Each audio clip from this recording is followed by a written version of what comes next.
მოგესალმებით კიდევ ერთხელ, ვიდრე ჩვენ შემდგომ სტუმარს წარმოგიდგენდეთ, მე კიდევ ერთხელ გავიმეორებ ჩვენი დღევანდელი ვიქტორინის შეკითხვას, ვრცელია ვიქტორინის შეკითხვა, თქვენ ყურადღებით მოისმინეთ, უნდა დაგვისახელოთ შუა საუკუნეების განთქმული აღმოსავლური ნაწარმოები, რომელიც ქართველი მოღვაწის მიერ ქართულიდან ითარგმნა ბერძნულიდან ლათინურად, ამ გზით ევროპის ყველა ქვეყანაში შეაღწია. სწორი პასუხის შემთხვევაში უნდა დარეკოთ ჩვენი სტუდიის ნომერზე 23778 და მოგრჯების შემთხვევაში გადმოგეცემოთ საჩუქარი ბუნებრივი საქმე მოციქულთად განმარტებული.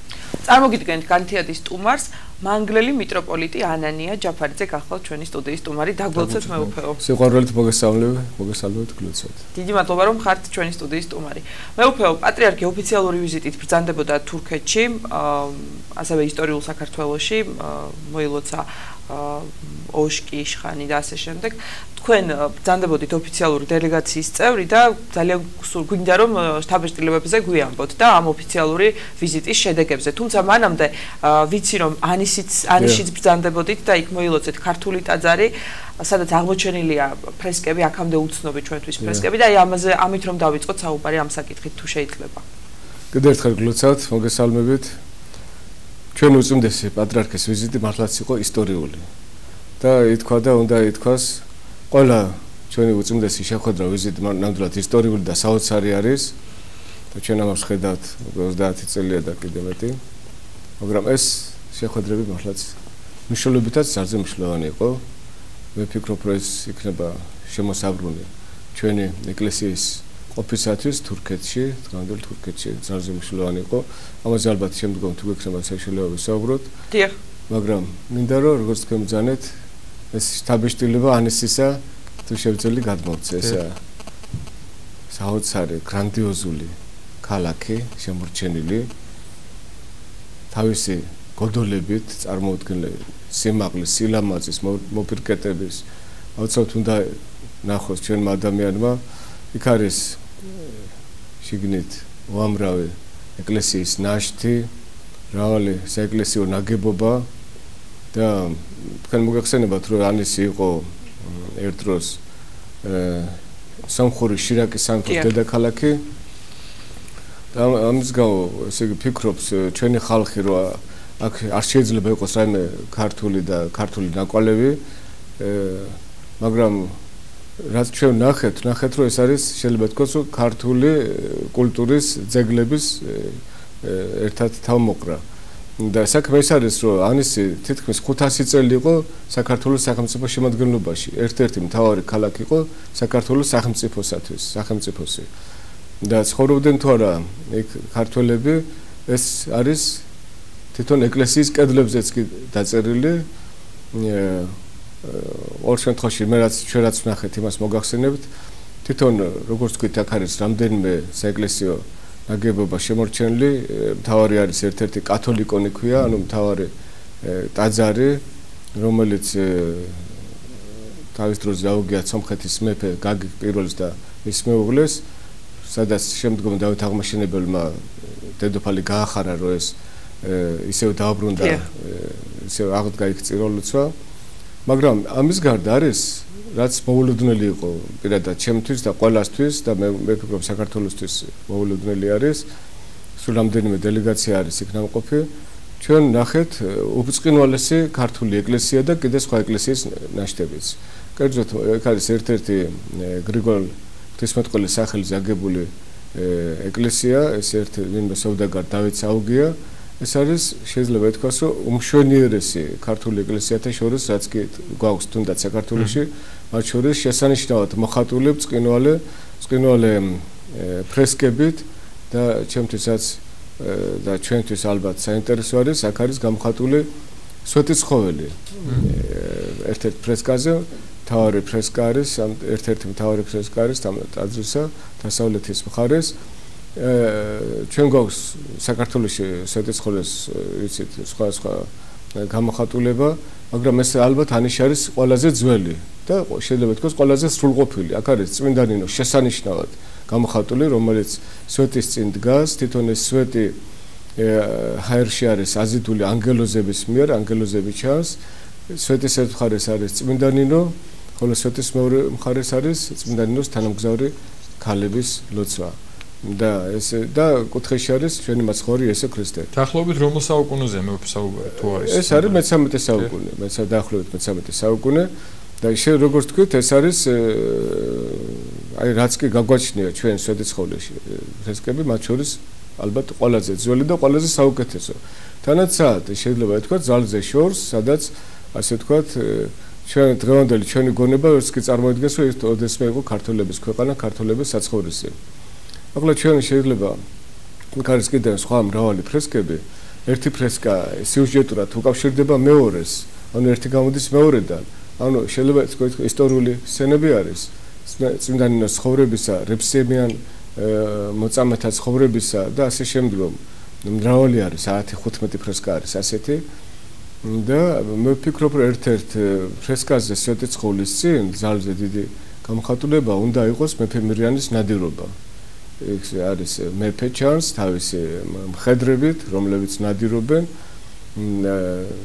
შემდგომ ამისა გამხატული არის ანგელოზები, რომლებიც თავის სხივებს უგზავნიან ერთ ადამიანს, რომელიც როგორც ჩანს უნდა იყოს ალბათ დაბრუნებული მეფე მირიანის თვალის ახელა შეიძლება იყოს და მეორე სხივს უგზავნიან ანგელოზების და ხალხის ჯგუფს. ასე რომ აქ უამრავი ფრესკა არის გამოხატული და ესე იგი შთაბეჭდილება არის უზარმაზარი. მე ვფიქრობ, რომ საჭირო არის, რომ საქართველოსთან ან კულტურის სამინისტროსთან და საპატრიარქოსთან ერთად ალბათ ისტორიის ინსტიტუტი, მუზეუმები აუცილებელი არის ანიში დიდი რაღაც ექსპედიციის გაგზავნა, რომ ეს იყოს შესწავლილი. აქ არის უამრავი ქართული წარწერა, უამრავი. ახლა ჩვენ ვეცადეთ, რა თქმა უნდა, სხვა ფოტოაპარატით, საშუალებებით გადაგვეღო ესა, მაგრამ რა თქმა უნდა და გადავიღეთ კიდევაც, მაგრამ ეს საკმარისი არ არის, საჭიროა საგანგებო ექსპედიციის ჩასვლა. მე უფრო უშუალოდ ვიზიტს რომ დაუბრუნდეთ მისი უწმინდესობა, როგორც თქვით, დანდებოდა ანკარაში ახლით, რომელ ოფიციალურ პირებთან გაიმართა შეხვედრად, რაზე გამოხულდა ყურადღება? კი, მოგახსენოთ ახლა, მაგრამ იქამდე დიახ, ბოდიშვით. დამთავრებ. თუ შეიძლება. ესე იგი, აქ არის მეორე ტაძარი, რომელიც ეს თვითონ ანისი მე-20 საუკუნის დასაწყისში რუსეთის იმპერიის შემადგენლობაში შეიყვანეს რუსის ჯარებმა და საშუალება ჰქონდათ, რომ გაგზავნილიყო ექსპედიცია, ნიკო მარი იყო ჩასული 1910 წელს და მან იქ აღმოაჩინა სხვა ტაძარზეა საუბარი, რომლის მხოლოდ ნანგრევი არის უზარმაზარი წარწერა, ძალზე დიდი წარწერა, რომელიც მოიცავდა მთელ კედელს. აქ არის წარწერაში, რომ აქ ქართლის კათოლიკოსი ეტიფანე იყო ჩასული ანიში და მან იქ ეკლესიები აკურთხა, ანისის ეკლესიები. და ესე იგი იქ არის ნახსენები ამ წარწერაში, რომ სამღვდელოება მრავლობით ანისის სამღვდელოება მრავლობით რიცხვში და წერს პირდაპირ, რომ თქვენ ანელნო ქართველ ანისის მკვიდრნო ქართველ, ანუ მკვიდრი ანისისა. და ჩვენთან ესე იგი ეს კომენტარი ჯერტი ეს არ გამოხსნეს თავის დროზე, რატომღაც დამალეს ეს უზარმაზარი ქართული წარწერა, იმიტომ რომ გეძებდნენ მაინც სომხურ ნაშთებს და უფრო მეტი ქართული დღესაც კი მეტი ქართული ნაშთები ანიში, აი დღესაც.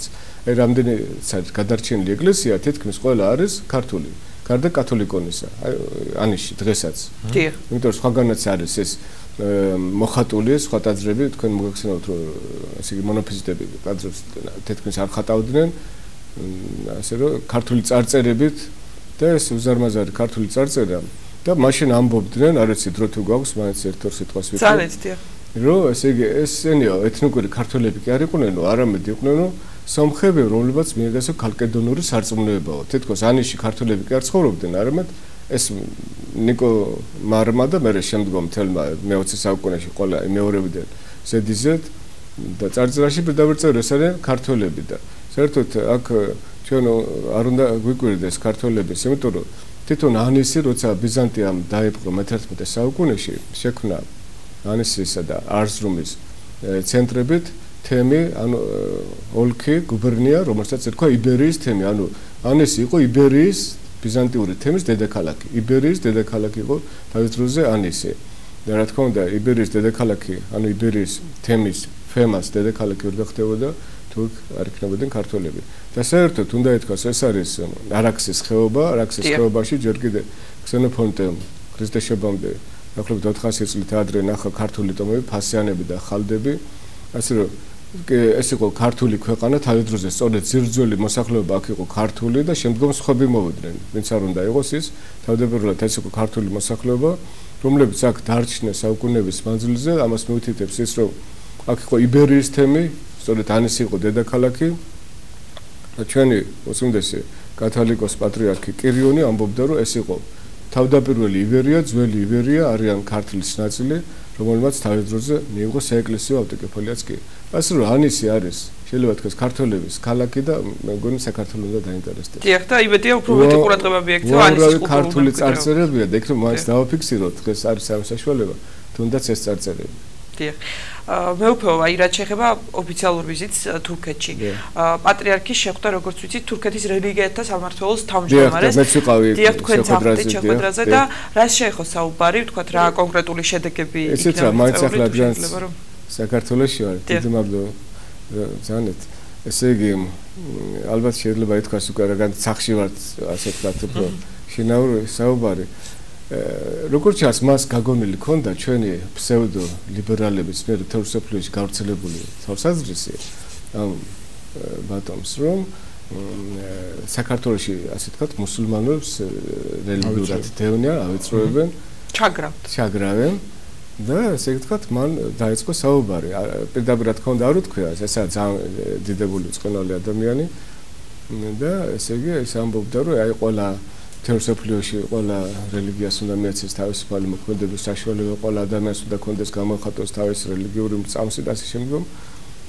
და როცა ჩვენმა და მივიდა ბოლოს საქართველომდე და როცა ჩვენმა დელეგაციის წევრებმა უთხარით, რომ ესე იგი საქართველოში 9 მილიონზე ცოტა მეტი მუსულმანი ცხოვრობს, რომელთაც აქვს 311 მოქმედი მეჩეთი, 2 უმაღლესი მუსულმანური სასწავლებელი, საშუალო სკოლები, უამრავი ბაღები და საბავშვო დაწესებულებები, ჟურნალები, გაზეთები და ასე შემდგომ, უამრავი საშუალება გაოცდა ეს ადამიანი.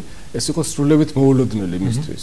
ვერ წარმოიდგინე, მაშინ როცა იმაზე უფრო დიდ რაოდენობის ქართველს თურქეთში არ აქვს არც ერთი ანუ აქ იმან თვითონ თქვა მე ჩვენ ხართ 311 და მოთქვა 350 მეჩეთი საქართველოში 350 თვითონ თქვა 350-მდე არც ერთი ჩვენ არ აქვს არავითარი არც საეკლესიო და არც კულტურული არც ამ კუთხით თუ დაისვა საკითხი მოუფერო დავუშვათ ანალოგიური მოხდეს თურქეთში პატრიარქმა სწორედ ეს საკითხები წამოწია წინ და ეს ბატონი მე იყო კიდე საზეიმო ვახშამი, იქაც იყო რა თქმა უნდა, რომ თუნდაც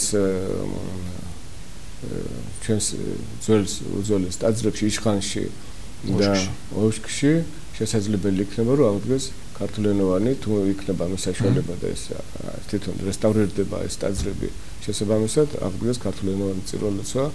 და ჩვენი სურვილი ასე რომ რაღაც ცენტრები შეიქმნას ქართული სასულიერო კულტურულ საგანმანათლებლო. და ოჩკიდე იშხანის მოილოცეთ უწმინდესთან ერთად და ამ შტაბის დირექტორის ვისაუბრეთ. ხო. ახლა მე ადრეც ვიყავი და მთელი საქართველო იქ ალბათ რამყოფია. მაგრამ ჩვენ როცა ჩავედით იქა და ჩავდივართ სხვა დროს, მაინც გძნობთ უცხო გარემოს, უცხო დამოკიდებულებას, მაინც და როცა უწმინდესი პატრიარქი უძანდებოდა, ჩვენ ვფიქრობდით, რომ ეს იყო საქართველო. ესე იგი ძალიან უამრავი ქართველიც იყო და შეხვდა უწმინდეს, მაგრამ ისეთი სიხარული, ისეთი შეხვედრა, ისეთი საგალობლები, ისეთი ურთიერთობები იყო, რომ ეს იყო ბუნებრივი საქართველოს ნაწილი. ესე უწმინდესმა მე ვფიქრობ, თავი მიიტანა საქართველო კი არა, აი საქართველო იყო სწორედ ის ადგილი იმჟამად მიმწუთას. ყოველ წელი გული. თქვენ შეხვდით ლაზებსაც, ხო? მეუფეო პატრიარქი შეხვდა და თქვენ წახდით. ძალიან ემოციური შეხვედრა იყო, როგორც მე მომიყვა მაგალითად ჩვენი ჟურნალისტი, რომელიც ახლდა ასევე დელეგაციას და სადილი გაიმართა Ардашენთან რომ მოგვიყვეთ თუ შეიძლება. აი ლაზების ემოცია და დამოკიდებულება და თქვენი ძმონება.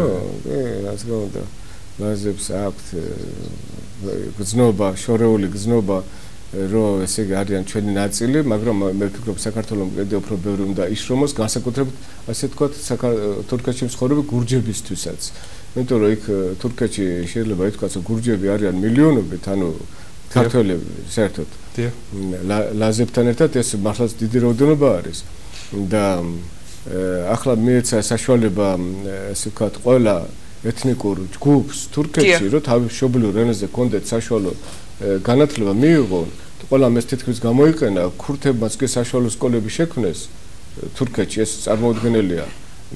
ლაზებმაც შექმნეს სხვათაშორის კარგი ეს ძალზე სხვადასხვა ჯგუფებმა სომხებს აქვთ რა თქმა უნდა და ყველა ჯგუფს აქვს და ეს გურჯებმა ჯერჯერობით არ შეძლეს ანუ საქართველოს უნდა დაეხმაროს მათ ესე იგი ისინი ამბობენ რომ ჩვენ განათლების სამინისტრო არ გვაწვდის პროგრამას თუ არის საშუალება მე დავთხოვ თქვენი საშუალებით განათლების სამინისტროს რომ ეს საკითხი არის უპირველესი მნიშვნელობის ამაზე უკეთეს რა უნდა გააკეთოს განათლების სამინისტრო რომ პროგრამა მიაწოდოს თუ კი მართლა ასე არის და პროგრამის გამო ფერხდება ის რომ თუნდაც ერთი ქართული სკოლა იყოს თურქეთში როცა თურქეთის სახელმწიფო თვითონ აფინანსებს მასწავლებლებს განათლების სისტემას. ნამდვილად სირცხვილი თუ ჩვენი მხრიდან არის შეფერხება. დიახ, ეს მართლა გასაოცარია. თურქეთში მილიონობით არის ასეთი ადამიანი, რომელიც ითხოვენ უბრალოდ საქართველოს მხარდაჭერას. ლაზები უფრო აქტიურები არიან, ამხრივ დიდი სიყვარული, დიდი პატრიოტიზმი გამოხატეს. არტაშენი ალბათ არის ფორტუნას ხეობა, მდინარე ფორტუნა არის ესეთი დინარია, იტყვით რომ იმერეთის ხეობა გეგონებათ და მე იქ არის შეფენილი სოფლები ახლა მინდა მოგახსენოთ გამახსენდა და მე უწმინდესთან ერთად ვიყავ მანქანაში და შევახედე რომ სავსე იყო ხალხით ეს სოფლები მთაზე ძალიან რთულად ასე ციცაბო კლდეებზე სოფლები არის და სავსე ამეთქი ხალხით ჩვენთან მეთქი უთხარი ასე თქვა რომ სოფლები დაიცალა მეთქი უწმინდეს და უწმინდესო თქვა ჩვენთანაც შეივსება ჩვენთანაც და უწმინდესმა მაშინ ძალიან რომ აი მე მაქვს პროგრამა და უთხარი და ახლა ალბათ არ ვიცი უხერხული იქნება ჩვენს შესაბამის ორგანოებს რომ რა არის პროგრამა უწმინდესი პატრიარქისა რომ შეივსოს საქართველოს სოფლები ყოველ შემთხვევაში უწმინდესმა როგორც მაშინ ძალიან ეს უთხრა ერთ-ერთ მნიშვნელოვან პირს ერთმანინებას რომ ეს ესე მოხდა შეივსოს როგორც არის იქ სავსეა სოფლები სავსეა ხალხით ბავშვებით დიახ ჩვენთან სოფლებში ბავშვებს თითქმის აღარ დაინახა ეს სამწუხაროდ არ ამორდო ბავშვებს სასრულებიც აღარ არიან და ერთმანინებას ესე მოხდა უღმეს მადლობა მე უფრო მოგზაინებისთვის კიდევ ერთხელ ხოთ რომ დაგულოცოთ და ერთმანინებას რომ აი სურვილები და ის ყოველ შემთხვევაში საკითხები რომელიც იყო დასმული მშვიდობით ყველაფერი ჩვენს საკითხად მოგვიწეს გლოცავთ დიდი მადლობა ეს დაბეჭდილება იყო გრანდიოზული უღმესი მადლობა ჩვენი სტუმარი გახლავთ მანგლელი მიტროპოლიტი მეუფე ანანია ჯაფარიძე ყავს გამარჯობა